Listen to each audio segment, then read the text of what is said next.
Entrevista. Muito bem, vamos ao contato agora com o repórter Berimbau, que vai falar com o deputado Artagão Júnior, é isso, Berimbau? Exato, Luz, trazendo aqui as informações, a gente aqui na região Vale do Ivaí, em toda a região norte do Paraná, a gente tem acompanhado esse momento difícil que o Brasil tem atravessado em relação à pandemia. Ainda bem que na nossa região, a gente pode dizer que está tranquilo em relação a isso, apenas Faxinal tem um caso confirmado. Essa paciente de Faxinal é uma pessoa que veio dos Estados Unidos, foi feito ali o devido isolamento. Nos demais municípios aqui da região, o que a gente tem apenas são casos suspeitos em toda essa região. Mais perto aqui que tem caso é Londrina, é Maringá. Então a região vai enfrentando também esse momento de dificuldade para o comércio e a gente tem acompanhado algumas ações do deputado Artagão Júnior em prol da região Vale do Ivaí e também de todo o estado do Paraná. Curitiba é uma situação mais complicada, lá onde está o deputado, e ele fala aqui com a nossa reportagem. Artagão Júnior, primeiramente, bom dia. Bom dia, Berimbau, bom dia a todos os amigos ouvintes. Uma alegria poder falar com vocês mais uma vez. Artagão, até essa semana, lá na segunda-feira a gente acompanhava quando no momento também, até um tanto inédito, acredito eu, para o deputado, participar de uma sessão virtual com os demais parlamentares, com os demais deputados. E vocês têm debatido isso também, tentado achar uma forma de amenizar os efeitos dessa crise que estamos vivendo, ou seja, tanto a questão econômica como também a crise que provoca, a crise de saúde por conta da pandemia. Não é um momento fácil, né, deputado? Sem dúvida, é um momento novo, diferente, jamais vivido por quem quer que seja no mundo, né? Nós estamos falando de algo que está afetando o mundo inteiro, os países mais desenvolvidos, os países menos desenvolvidos, e o Brasil, infelizmente, está entre esses países que estão sendo alcançados por esta pandemia, por esse ataque, né, desse vírus. Então, tudo está sendo novo, então estamos todos aprendendo, estamos todos buscando as melhores alternativas, os melhores caminhos, né, sobretudo tentando auxiliar o governo do Estado, né, a gente como deputado, Berimbau, ouvindo, conversando com as lideranças, prefeitos, vereadores, com os amigos dos mais variados lugares do Paraná, também recebendo as demandas, as sugestões, as observações que cada um faz e levando o debate aos deputados, ao governo, aos secretários, para que a gente possa construir soluções, né? Medidas que são tomadas agora de manhã, eventualmente podem ser alteradas no período da tarde porque precisa de ajuste, é tudo muito rápido, é tudo muito novo, então este contato, essas conversas, essas alterações de decisões também são fundamentais para que a gente possa encontrar o melhor caminho para enfrentar tudo isso. É o cidadão aqui de nome Wagner, ele é de Ivaiporã, está dizendo aqui, parabéns ao deputado, que mesmo o governador ainda, pelo menos por enquanto ainda não acatando, nós observamos aqui a luta dele em relação a essa questão do pedágio, para que os caminhoneiros fossem isentos. Essa é uma luta, né, deputado? Este foi um dos requerimentos que nós apresentamos juntos com outros deputados, no sentido de que os caminhoneiros que tem um papel fundamental nesse momento, como tantos outros segmentos, né, Berimbau? Nós não podemos deixar de lembrar dos enfermeiros, dos médicos, dos policiais militares, dos bombeiros, do lixeiro, dos caixas de supermercado, dos empacotadores, daqueles que carregam, daqueles que descarregam, dos frentistas dos postos de gasolina, enfim. Tem um grupo de pessoas que tem colocado a sua vida em risco, né?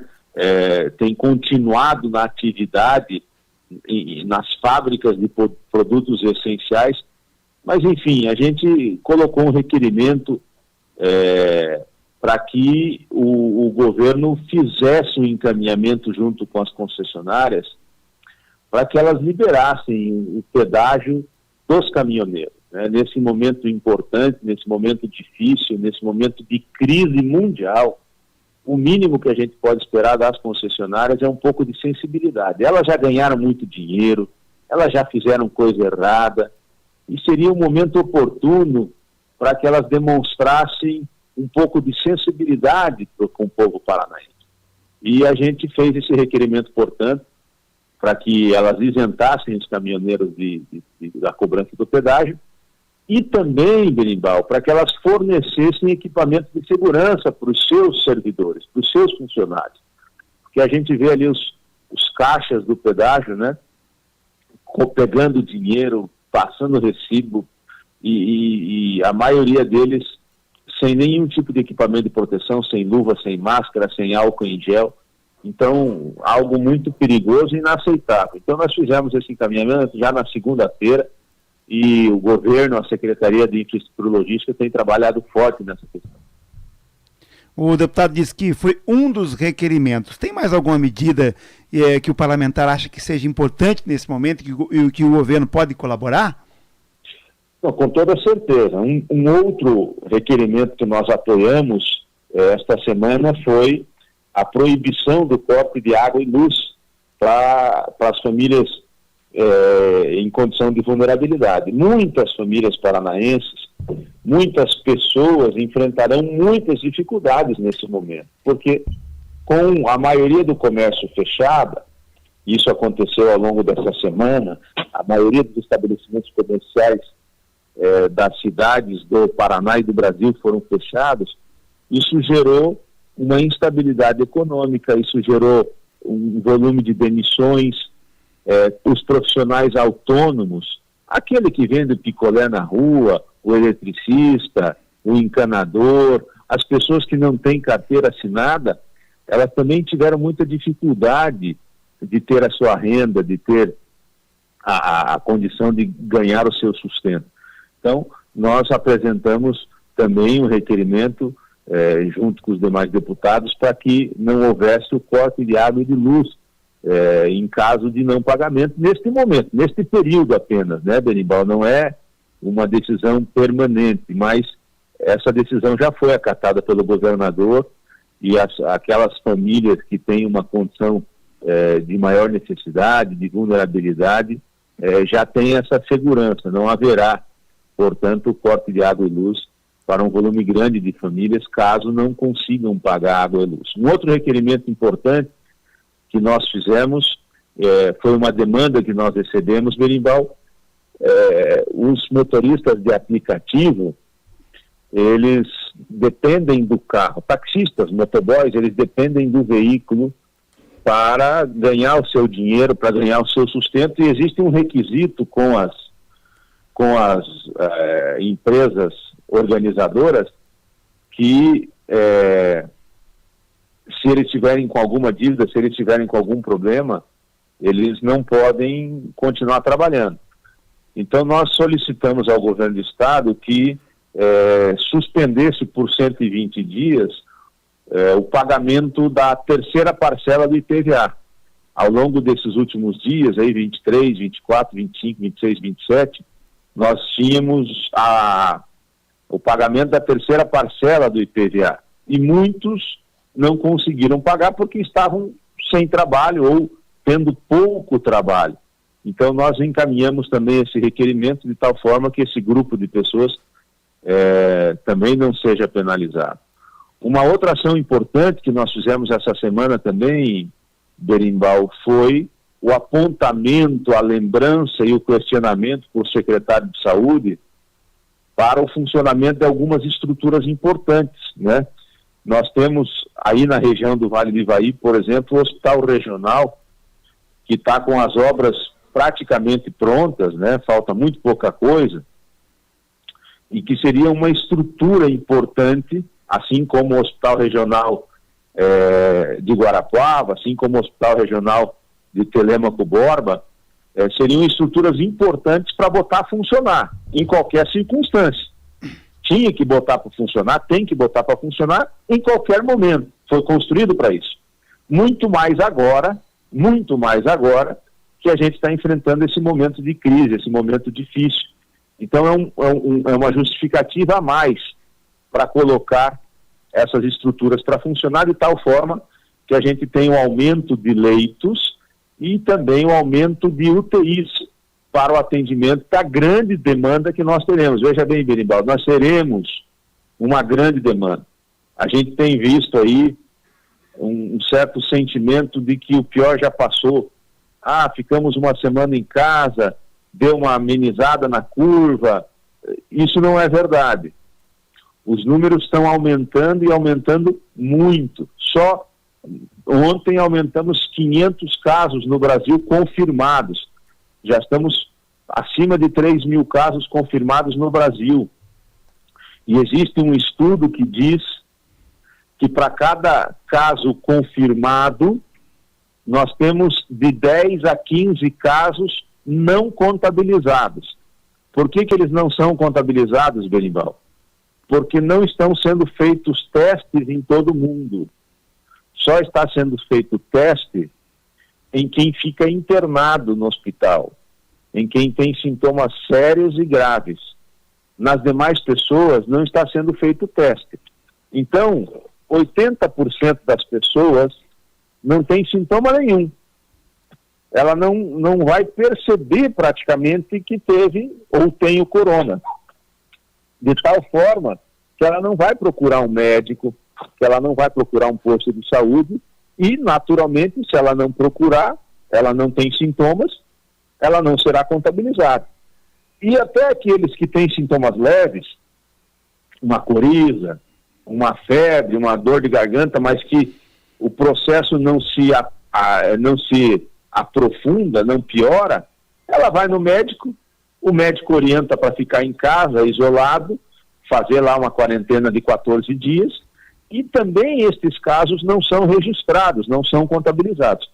Por isso que os estudos demonstram que para cada um caso confirmado, nós temos de 10 a 15 casos não registrados.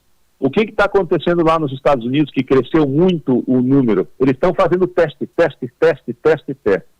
Eu acredito, Berimbau, pelas informações que nós temos aqui, que nos próximos dias nós teremos um crescimento muito grande, porque estão chegando testes. O governo federal comprou 10 milhões de testes, o governo do estado também está comprando milhares de testes, e empresas privadas estarão colocando testes à venda nos próximos dias. Eu estava lendo uma reportagem que saiu num veículo de comunicação.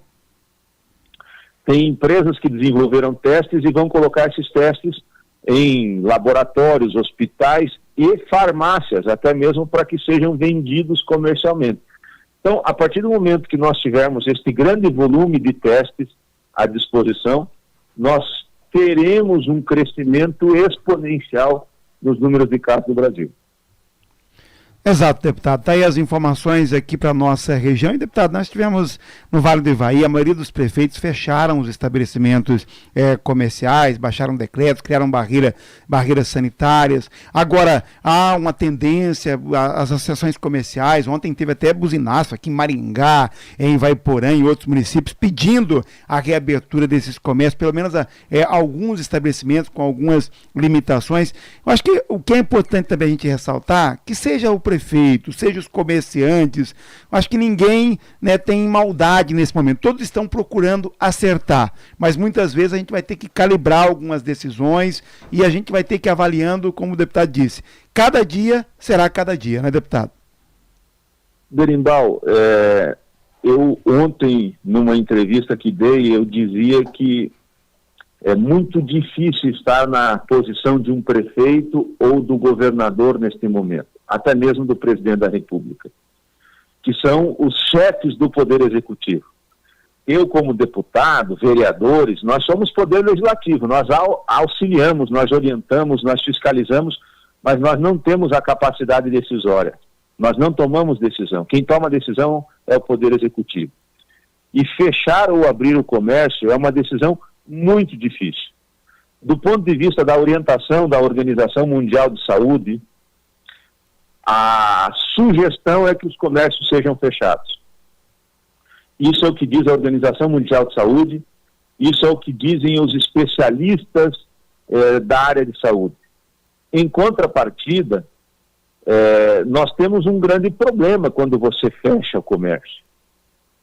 Nós temos uma grande dificuldade, que é justamente a questão econômica. Se você fecha o comércio, você provoca um caos social, você provoca uma crise financeira, um reflexo econômico que pode ser tão grave ou até pior do que a própria pandemia. Então nós estamos falando neste momento de cuidar de vidas, e quando você fecha os comércios, quando você para tudo, você promove um cuidado maior com as vidas em função da doença. Mas como ficam aqueles que precisam trabalhar? Como ficam aqueles que precisam manter os seus comércios abertos, que têm contas para pagar, que têm salários de funcionários para pagar? Né? Claro, algumas coisas continuaram funcionando, aquilo que é considerado essencial, né? Supermercados, farmácias, postos de gasolina, fornecimento de gás, o fornecimento de água e luz, fábricas de alimentos, o agronegócio como um todo, mas o comércio, o varejo está fechado. Os profissionais autônomos, como eu falei, um encanador, o eletricista, o jardineiro, o vendedor de picolé, de pipoca, de algodão doce, a diarista, estão com as suas atividades praticamente paralisadas. Como é que essas pessoas vão viver? Então, realmente é uma situação muito difícil. Eu passei para você, Berimbau, ontem à noite, já era depois da meia-noite, uma reportagem sobre o prefeito de Milão, que ele viveu exatamente essa mesma dúvida. Eles fecharam o comércio, depois houve uma pressão muito grande para abrir o comércio, acabaram abrindo o comércio, e hoje Milão, na Itália, é a cidade, é o local onde tem mais de 4 mil mortes. Então, assim, é muito difícil. Todas as situações precisam ser avaliadas, precisam ser cuidadas. A questão do distanciamento social é uma orientação que funciona.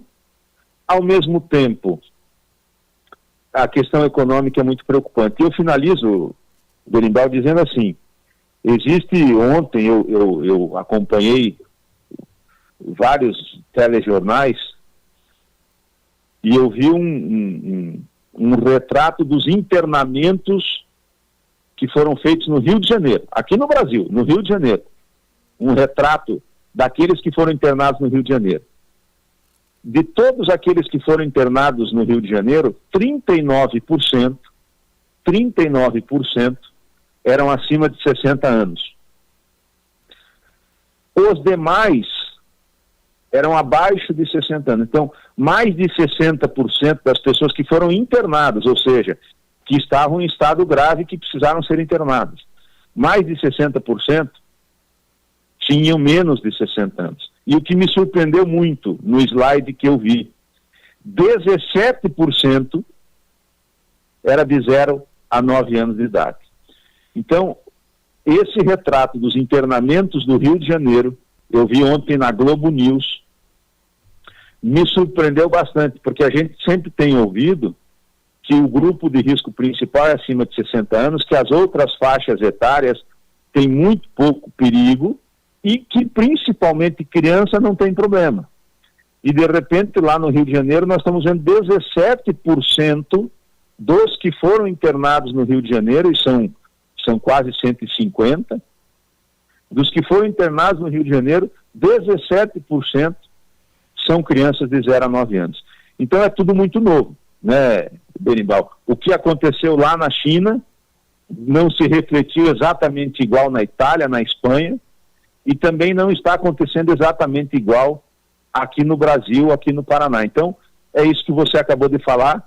Cada decisão tem que ser reavaliada a cada momento, às vezes de hora em hora, de período em período, de dia em dia. Uma decisão que se tomou semana passada, às vezes precisa ser avaliada essa semana, que de repente será novamente avaliada semana que vem. É algo realmente diferente que todos nós temos que aprender com tudo isso. Deputado, obrigado aqui pela gentileza da entrevista e a gente vai se falando aí durante esse período, orientando também a comunidade. Parabéns aí pelo trabalho em procurar a defesa aí daqueles que nesse momento precisam de uma ajuda maior. Tem a questão aí dos caminhoneiros, tem a questão das famílias carentes do Paraná. Então, obrigado aí, parabéns pelo trabalho, tá bom? Obrigado, Benimbal, estamos à disposição. A hora que precisar, estamos sempre prontos. Obrigado. Ao vivo aqui falamos com o deputado Artagão Júnior, direto de Curitiba, né, conversando com a nossa reportagem, trazendo aqui algumas informações e aqui as ideias, as sugestões, o que pensa cada um. Isso é sempre muito importante para que a população possa ir avaliando qual que é a melhor decisão nesse momento. Coronavírus. O momento pede cuidados especiais com a rotina e a higiene.